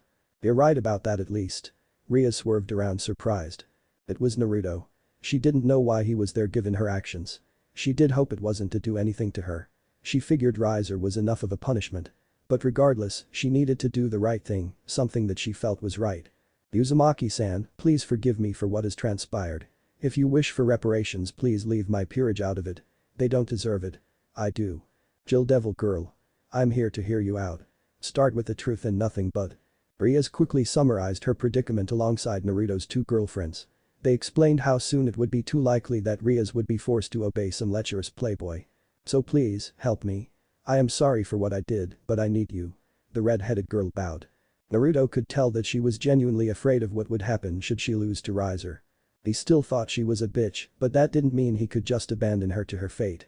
After all, Konohamaru, Koyuki, Shion, Inari, Gaara, well tons of people really, had some bad attitudes, but he still helped them. Why not keep up the streak and add Red on the list? He would just get it across her mind that devilish manipulations are unnecessary and shouldn't happen. She says the devils are more like humans than he and others stereotypically thought, in that case, she needs to show the best of humanity that she has within her. Alright then Red, if you want my help then you better realize that I won't hold back. This also doesn't mean we're on good terms either. Just realize that you owe me one now. That last part was more a precaution than anything. Jiraiya warned him about his being a hero too much. The pervert did say, it's dangerous being so nice. Even the heroes of old in both this world and ours had gotten rewards for their deeds. Even if you never use it up, it's best to have insurance. That being said, it wasn't as if he never wanted rewards for his deeds. Even when he was 13, he had wanted to help princesses and important people because they would give him something in return. Rias was surprised that he was willing to help her. Even with the stunt she pulled he would help her. But his words confused her on how she would be helped. And granted she now owed him a favor, but it probably wouldn't be too bad from what she has seen and from what the kendo girls told her. But maybe it could be for the best. There was nothing that she could think of that would put her off. If he was able to help her get out of marrying Riser then even him asking her to have sex with his two lovers was not out of the question. Naruto was the type of man that she admired and the only thing that really kept her away from approaching or thinking of him like a normal teenage girl was the contract with Riser. One of the reasons she wanted him was because of how he acted around others.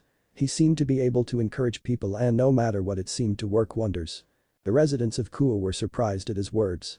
He was going to help. Ma. I guess that hero complex of mine is too strong after all. Somehow I always get wrapped up in these situations. Naruto rubbed his head. Okay then, listen here Red. The way I'm helping you will benefit us both. Your peerage is weak, no matter what you say, that is the truth. And I refuse to join your peerage, though I can't say the same for the other two. So the solution here can be summed in one word. Training. I will be putting you all through hell until at the very least you are double of your current strength. Naruto and his girls were walking to his house, no conversation was made. Naruto-kun Caddis tried to speak first but was too nervous. Murayama seemed frustrated at not knowing what to say as well. They were surprised when Naruto turned around, took them into his arms, and placed his cheeks in between theirs. I ain't mad at you two, okay? I'm not planning on being nice to Rias in any way, but I understand everything. This situation is my fault to begin with. Naruto explained. Ada spoke first but wrapped her arms around him, not wanting to let go. What do you mean it's your fault? I may not have been entirely honest with you too. I told you before, I'm a ninja, or rather, a shinobi. What I haven't said is something that I would prefer to tell you two in the privacy of Jiraiya and I's home. But for now, stay patient. He winced as Murayama kicked him. Then you better hurry up and take us there, this isn't exactly a situation where you can take your time. Naruto looked around before dragging them into an alley. To any observers, it looked as if he took them into the alley to ravage the two girls. To be fair, they weren't exactly wrong. Oh, back already I see. Jiraiya said as Naruto and his two-girl harem appeared. I'll tell you what happened later, but for now I have explaining to do. The Toad Sage snorted. Have fun with that. He took a swig of his beer as the teens went into the male's room. Okay, so first, I have to ask that you don't interrupt me. This is a long story in its own way. Me and the pervy sage aren't even from this world, or more accurately, this dimension. That's why I can do the things you see me do. We were in a battle with several others when something happened and we were sent to this world. It didn't take too long for us to realize that humans and animals weren't the only ones that inhabited the world. So yes, I did realize the supernatural existed even before we began to date. We had no way to get home, and we still needed to find any others that might be here, so the perv decided to send me to school. In the meantime he and sometimes myself would reach out to the supernatural for different reasons. I personally have only met with fallen angels and church exorcists, but that's only including the factions Rias told you about. Before them I met with those from the Shinto pantheon as well as others from random pantheons. The reason I never told you to any of this was because I wasn't sure if me or the old toad would actually ever be able to protect should the need arise, so I did my best to keep the supernatural out of my normal life. Murayama said something that was on her mind. But wait, if you were from another world, then were you just going to leave us? Naruto shook his head. I would have asked you to come with me. Besides, luckily we found a method that works both ways. It would allow me to always come back to visit. But why keep it a secret? I know you wanted to protect us, but you could have taught us. It's because of the secrets I hold and the secrets of the world. I told you before, I am a shinobi. While my kill count is decidedly lower than most, it doesn't change the fact that I kill. And I've said before that sometimes the systems of this world are too corrupt. It's even worse for the supernatural. While nothing ever happens clearly, they all fight in the shadows and humans get caught in the middle. Even humans have involved themselves in this power struggle with the intent of saving humanity, but they don't realize that they are just making things worse. Naruto stopped as he realized he was avoiding something. Sighing, he began one last time. But maybe the true reason is because I wanted to be selfish. Since I entered high school I've probably had some of the best times of my life. I was normal for once. Well, maybe not completely normal, but my point stands. I didn't want you two involved with any of that because I wanted to hog you all to myself. I didn't want to hand you over to Rias in any way. 'Cause I love you both. The two girls were red in the face at his last words. They looked at each other before nodding. Naruto was pushed back onto his bed. Somehow in the span of a few seconds the girls had stripped to their underwear. He blinked. This wasn't the reaction he was expecting. He felt something on his cheeks. Lips. We love you. Hades began first. We apologize for everything. We're your girlfriends and yet we were forcing you to hold back so much. Not only that, but we just caused you so much trouble. Naruto tried to speak only to be silenced. Murayama began next. That may not change the fact that we're mad at you for hiding everything. But in the end we don't care. If you don't want to join the peerage, then we will stay with you. His foreheaded girlfriend quickly added something. But we'd still appreciate it if you seduced the one Isamas for us. He opened his mouth to reply only for it to be covered by another's. While he was busy being kissed by one the other said one thing. First we're going to drain you empty and then we find out how to help Rias Onasama. Hopefully seducing her in the process. The two didn't give him a chance to say anything at all. Whenever he tried they would either cover his lips with themselves or cut him off by distracting him with pleasure. 2 hours later he realized they were completely serious about draining him. Usually they get tired after an hour, but for once they were keeping up with him. Or maybe it's because they were the ones setting the pace for once. It was only after another 2 hours passed did the girls stop. Naruto himself was actually really tired. Is there a reason you did this? Naruto panted as it was the first time he said something other than moans and pants after 4 or so hours. He was too tired to understand who said what. Well, honestly you already know how we like it when you get all serious and your aura changes. The chains were pretty kinky too. Besides, we thought this was a suitable apology for what we did and a reward for being the best boyfriend in all of existence. So I've been upgraded from world to existence, huh? I'll try to live up to it. They were interrupted by a knock on the door. Hey brat, stop screwing around. Literally. We got guests. Naruto cursed as he decided to simply transform clothes onto himself. The two girls were tired but didn't want to leave his side just yet. So they put on panties and one of Naruto's large cloaks. The three walked out and two of them were shocked to see people with black wings. What? The girls said in unison. One of them, an older man drinking with Jiraiya, said, "Wow brat, nice job. I don't even think I could do what you did. I mean 5 hours straight without breaks. I'd be hard pressed to do that." Naruto and the girls blinked a few times. Did they lose track of time in there? Actually Azazel, they were there for 8 hours. I've been taking notes. AHA. Truly your apprentice is a man among men. They laughed like old men. Fortunately for them they were too tired to care. Naruto was sore as he still felt the pain from them wringing out his sperm and how they scratched him in pleasure. Cadis and Murayama could barely feel their legs and their pelvises were in pain from their activities.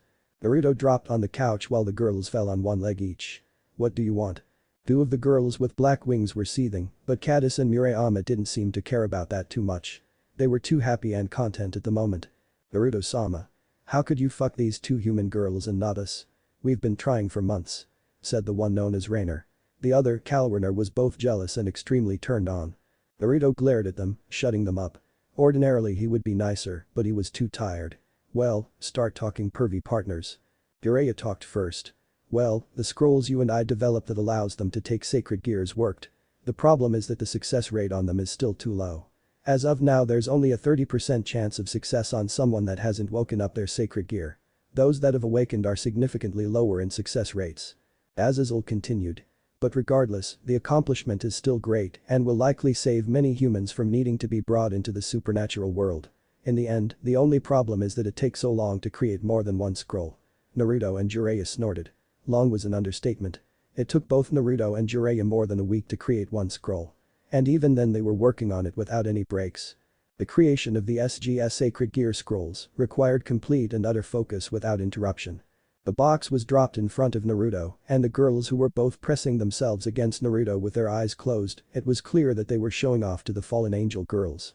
That right there is payment for what you've done. As per our original agreement, it contains some of the sacred gears we've captured, as well as some of the notes on all those things you asked me to hand over. And I decided to add in the fake sacred gears that you and your master have helped me create for a little fun. I'd appreciate it if you could send me data as you keep using them. Naruto smirked at what he got. He would have liked to check the box, but currently Cadis and Murayama had moved from sitting on his legs to sitting on his crotch. He twitched. Azazel laughed with Jiraiya. The two female fallen angels were shaking in envy rather comically. I'd like to stay and talk more, but clearly you have better things to do. So I leave with these parting words. Regardless of how much you two try and stay in the shadows, you will soon enough be brought out to the world. You may not have to worry about my faction and the Shintos, but you should make more allies as soon as possible. Although I know you won't have any trouble doing that. In the box I left a strong sacred gear that I believe can only be trusted with you as of now. And finally, both Rainer and Kalwerner will be left behind in your service as retainers, so to speak. Or at least they will, after they serve punishment for nearly starting a war under Kakabiel's orders.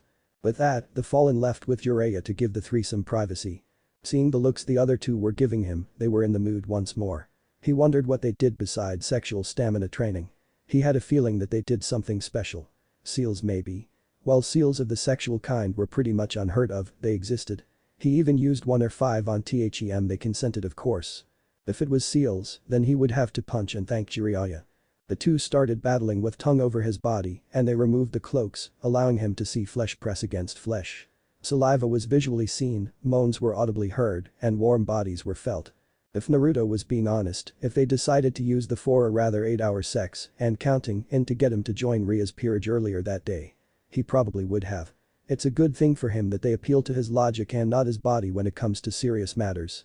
The two got up and went to the kitchen, winking at him and spreading and rubbing a certain part of their bodies. He got up to chase after them only to kick the box by accident. Wincing, he decided to move it before he accidentally blows the house and not his him. Anyways. He got a bit curious and after taking off his shirt and tossing it, he opened the box. On top of everything, a red gauntlet with a green, sparkling jewel. Chapter start. Naruto and the girls lied in his bed tired. It was morning, but they were wide awake as Naruto explained the existence of Kyuubi. Yes, Naruto had told his girlfriends about the Kyuubi. As well as some of the other things in his life. There were no longer any secrets. He had actually meant to tell them the day before, but he chickened out a little. But seeing it they showed him how deeply they felt for him for about 10 hours, he decided that since they loved him, he should tell them about everything else in his life. He needed to pay them back for loving him and accepting him. Anyways you two, I figure I can finally explain a little more stuff since I didn't get the chance yesterday. Sure. What is it Naruto-kun? Asked Murayama. Listen, you heard Ria's talk about the war and its aftermath. She may have made it sound like the devils had it pretty bad, but in truth, the angels had come out in the worst situation of all, so it kinda annoyed me yesterday how Ria's had worded things. To keep out some of the more important details, unlike the fallen angels and devils, heaven had no way of replenishing their race, or at least that's how it once was. Eh? How so Naruto-kun? Well, both Jiraiya and I kept contact with the various factions of the supernatural. And by that, I mean that we basically did things for them. Anyways, stray devils, reincarnated devils that abandoned their masters, are problems that everyone even humans has to deal with. They go crazy due to the evil piece within them. Pervy Sage and I have taken out various pieces from the strays and experimented. We were lucky that we somehow came across the Beelzebub when he was researching something. But the evil piece creator and his complete knowledge of how they work, a fallen angel mad scientist that likes to experiment, an angel with knowledge of heaven and its system, and Jiraiya who can do stuff that most in this world can't, the angels are likely to soon create something that will create more angels if they haven't already done so. Oh, but keep this an absolute secret okay? Nobody knows of these secret meetings in which the three factions of the Bible meet up. The angels had a stroke of luck that they were able to discover a way to make more angels like the devils. Even the fallen are copying the devils and angels to create a system like the evil pieces. Last Naruto heard, the angels were interesting in cards. Truthfully it was Naruto's idea to bring in the angels, originally it was only Jiraiya and Naruto with the Beelzebub. They were working on a way to help give humans boosts like the evil pieces, only without changing their race. This was also Naruto's idea, and their human empowering pieces were based on shogi. It was funny how the other two races gained ways to safely replenish themselves, all on the whim of a lucky teenage warrior who got the idea from devils. But Naruto you're a big help right? You have to be doing important stuff if they have you there. Well honestly a lot of the science and the experiments that they do go straight over my head. I'm still an idiot after all. They usually just ask me to test things out or whatnot. Or at least Azazel does. I think they just have me there as an icebreaker or something relieve the mood. I guess it helps that they trust me more than they trust each other. They're probably grateful for a neutral to keep things calm. But what about Jiraiya? He's a neutral too. And more older so they would trust him more right. That isn't to say they thought Naruto was more untrustworthy. Well honestly, Pervy Sage kinda fits in more with the fallen, so that doesn't exactly inspire neutral. I guess I do. That's what people tell me at least. Murayama shouted at Naruto. But hold on. These factions hold deep hatred for each other right? Why are they casually meeting up now? Naruto scratched his cheek. I guess it's 'cause of me. Maybe. In truth, me and Jiraiya had some luck. We somehow always end up meeting up with these type of people. From there, it wasn't too hard to convince them to work together. Riaz was right on one thing. The Great War was bad enough to force a temporary peace, but aside for extremists, peace isn't that bad for them, you know. So the leaders have been searching and hoping for a way to get a true proper peace. Somehow they weren't too surprised to know that Naruto ended up attracting those people. Even if they just now understood everything, they did always hear from Naruto on how odd things happen in his life. C-rank mission turned A, get attacked by ninjas several levels stronger than you, have a demon sealed in you, get sent to another world. Naruto was a magnet for these things. And just as the term, it was usual for a dragon to attract others was widely known by many, the term, Naruto attracts others was just as well known. At least to those who knew him.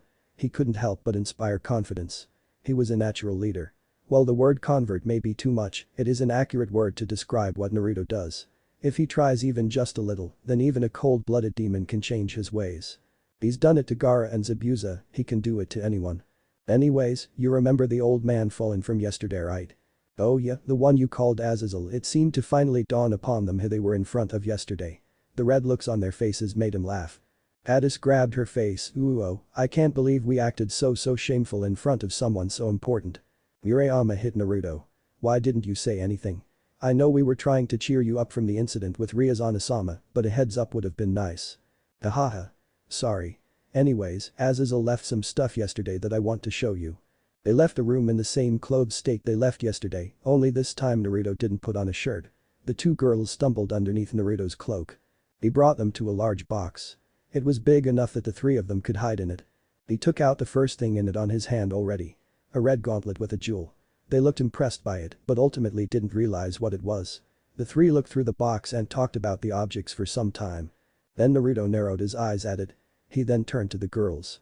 Actually, it's about time we get to school, we don't want to be late, I need to do something real quick, before you get ready, go ahead and grab something you like from the box. I'll teach you how to hide it until you need it. They did so and went to his room for proper attire. Luckily they had clothes in his closet for whenever they stayed a night. They didn't always have sex, but it occurred often enough. A lot of the time they just enjoyed sleeping in the same bed. Naruto closed his eyes and focused on the green jewel. When he opened his eyes again, he was in front of a chained red dragon. Ooh. Ah. Naruto wasn't always easily surprised or scared, he didn't feel any fear from a chained dragon, but he wasn't exactly expecting it. Ahahaha.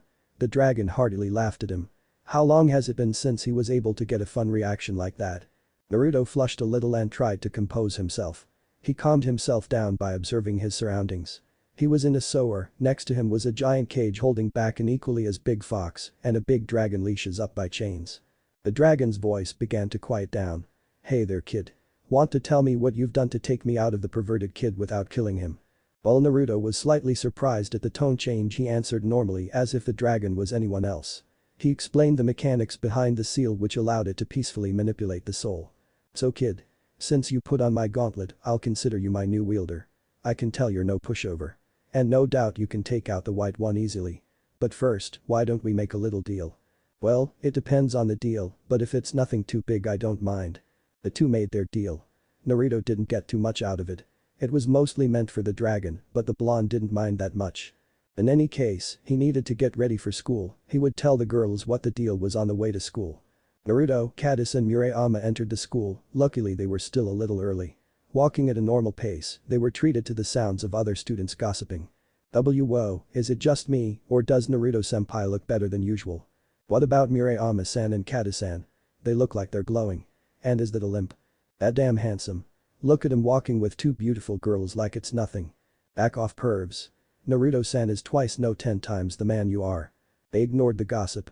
By the time they made it to class it seemed as if they were the topic of the day.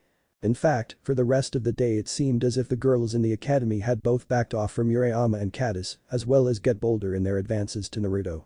Just as they were heading to the occult club, Kiyomabe stepped in their way. Oh, hey Kiyom.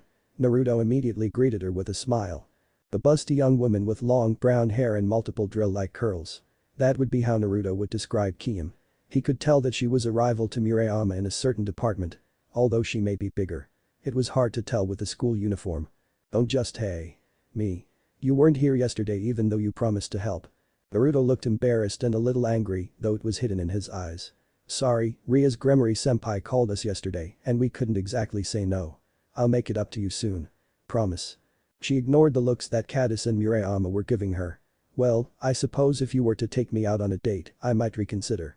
She gave him a look that even he could not mistake it for anything other than seductive. Naruto began to sweat.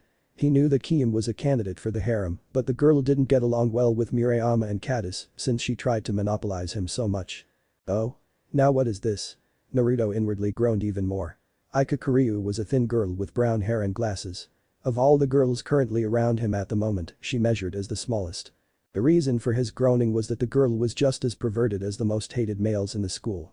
Somehow the girl could tell the sizes of male genitals with a mere glance. Murayama and Cadis never forgave her for saying out loud Naruto's size. Naruto himself had no problem with the girl, even if she was a little weird. Wow Abe-san, you are quite thirsty aren't you? She giggled. Naruto sweat dropped as he signaled to the other two to back away slowly. For some reason the perverted girl took it upon herself to annoy the girls that actively chased after Naruto, including Murayama and Cadis. Stay out of this. Luckily that was the only incident they came across. When the three entered the room, the club was actually surprised at how Naruto looked now. Well, by that they mean that even though he looks like he normally does, he somehow looks and feels more attractive. Cadis and Murayama didn't understand why they would think that.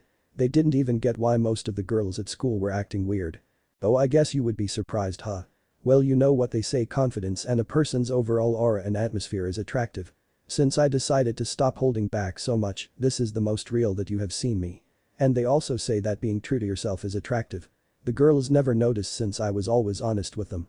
Before I do anything for you though, how about you bring me to the familiar forests? Getting there on my own would be quite troublesome, but if the high-class devil heir Grimory were to vouch for me, it would be easy. Ah, well, as much as I'd like to do so, there is still another family you would have to ask.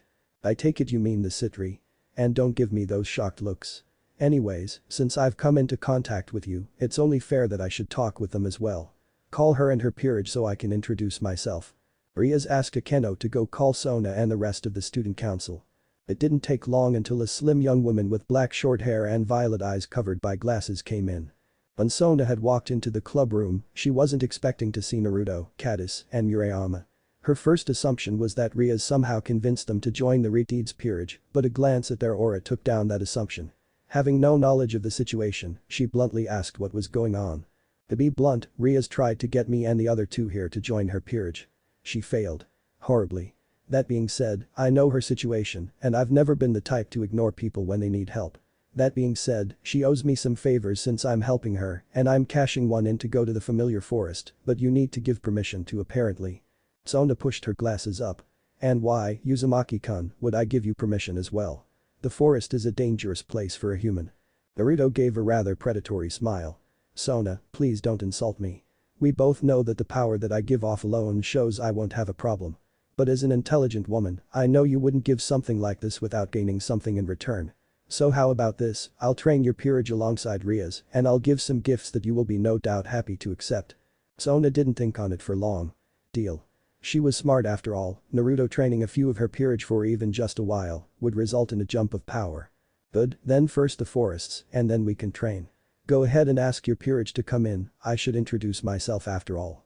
When the student council walked in, they were surprised to see Naruto. Naruto wasn't as surprised to see them, but he was surprised at the fact that Sona's peerage was all female. He didn't peg her to be the type to discriminate. Ryakusaka was a slim girl with long brown hair that ends in two short braids and matching eyes. She also wore a blue headband. Naruto saw her in the library often. Of Sona's peerage, she was perhaps the only one he talked to often.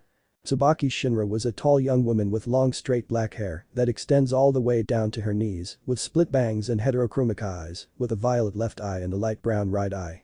She had blue glasses, and Naruto knew her as a serious woman that couldn't keep her composure if he flirted with her. He didn't talk to her often, but he did try to loosen her up with his flirting. He didn't realize that his flirting wasn't seen as jokingly as he thought.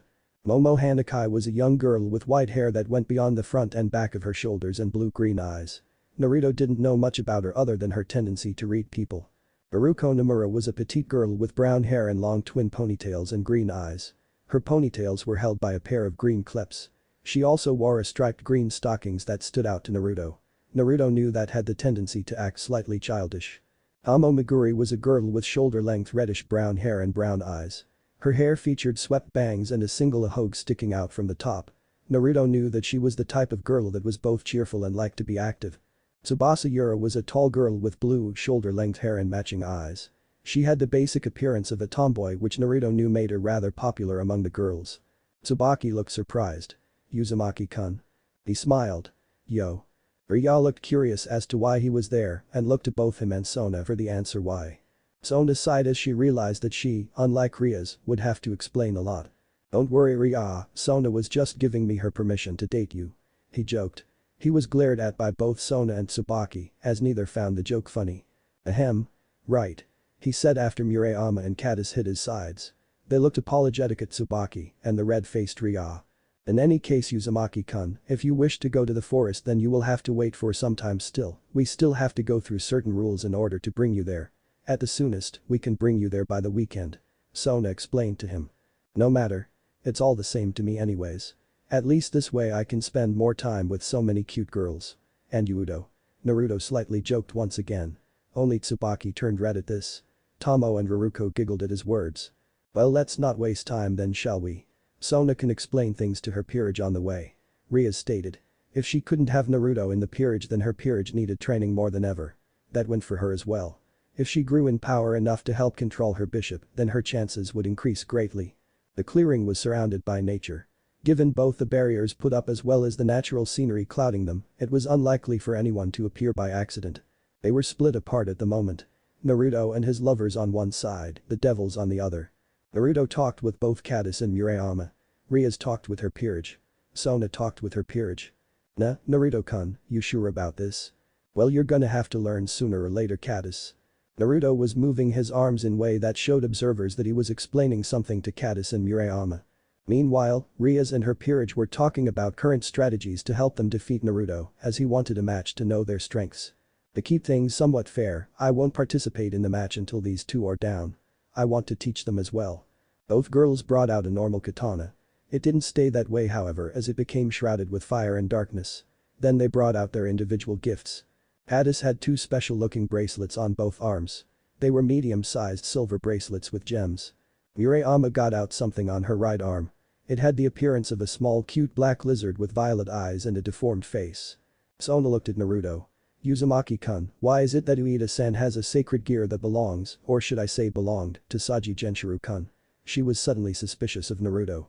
Genshiro was someone she had an eye on for a while when a week ago, something happened to the boy. Nothing really noticeable, but when she checked his aura as well as deep inside his soul, she has seen something different. The sacred gear he held was gone, and his soul was more akin to a human's. The sacred gear in front of her held the same feeling that Genshiro's did. Oops. Naruto was starting to wish they didn't give Azazel so many scrolls. The man went rather crazy with them. At the very least the fool could have used them away from Kuo. Sona rubbed her temple. Suddenly, it seemed as if being associated with Naruto was going to be complicated. She only hoped it was worth it as she thought. The only good thing that came from whatever happened with Genshiro was that she didn't have to deal with his obvious crush on her. It would have made him easy to manage, but she felt that she was above such a method. Naruto's arm tingled, but he resisted the urge to follow the dragon's insistence. He planned on going to the familiar forest to follow their deal. Sona and Rias looked at the other and whispered as Naruto seemed distracted. Seemingly coming upon an agreement. Uzumaki-kun, rather than not participate until the end, why don't you join from the start? In return, both my peerage and Rias will fight together against you three. Naruto looked amused while Caddis and Murayama looked unsure. Ha. Okay, sure. I'll make sure to handicap myself then. He put one hand in his pocket and kept the other one at the ready. Well. There's no reason to keep talking. Let's get to it. You need to show me what you can do if I'm going to train you. Lesson 1: Always be ready for battle. He rushed in between them. He jumped up and lifted a single leg. If it wasn't for the fact he already summoned shadow clones to put up a barrier, he wouldn't have done this. In the battlefield, enemies can attack from anywhere and any time. He slammed the leg into the ground and it burst into the air. He separated the two peerages and decided to allow his girls to fight. With support from a shadow clone anyways. In the meantime, he grabbed Sona and Rias before running into another portion of the forest.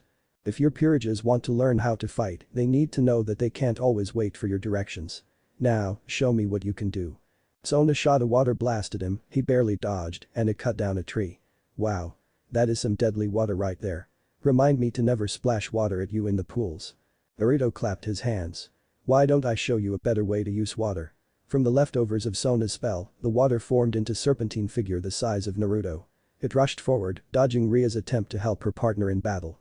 It slammed into the school president and forced her into a tree. Whoops. I forgot I was going to handicap myself. My bad. He shrugged before putting a hand in his pocket. Rias shot a blast at Naruto and hit him, causing a small explosion. She paled a little when she didn't see a trace of him. Wow. Sure don't want to let myself get hit by that. It would be a pain. Rias spun around only to meet a fist to the face, sending her to the other side of the small clearing they were at. Man. It completely destroyed the log I substituted with. Sorry for the scare. But you should have known better than to just expect me to die from that. Your enemies will play possum more than you expect. He cracked his one hand and smiled savagely. Now get up. I made sure not to knock you out. As leaders, you need to be the strongest over your friends and allies, otherwise you will fail to protect them in the meantime. Meanwhile, in a church far away. Two young girls sparred with each other using swords under the supervision of an older woman and a scarred man. The woman seemed rather worried in the scarred man's place. Do you believe it wise to leave the boy? I had thought that you wanted to take care of him. The man with the scar on his face pressed on to his companion. The truth is that so many people never even notice it, but he has this strange power, for lack of a better word, but it seems fitting. You can't get to truly know the boy and not eventually come to like or love him. He can become friends with anyone, it doesn't matter who they are or where they're from. He's strong. Stronger than even the strongest person I know. It wouldn't surprise me if the whole world eventually knew him. I see, well I certainly hope to meet the one that has you singing praises. What if Naruto was a samurai in high school DxD, and thanks for watching my video till the end. If you enjoy this content, then do consider subscribing to my channel and leave a like if you guys need the next part, comment down, and thanks for watching the video and see you guys in the next video.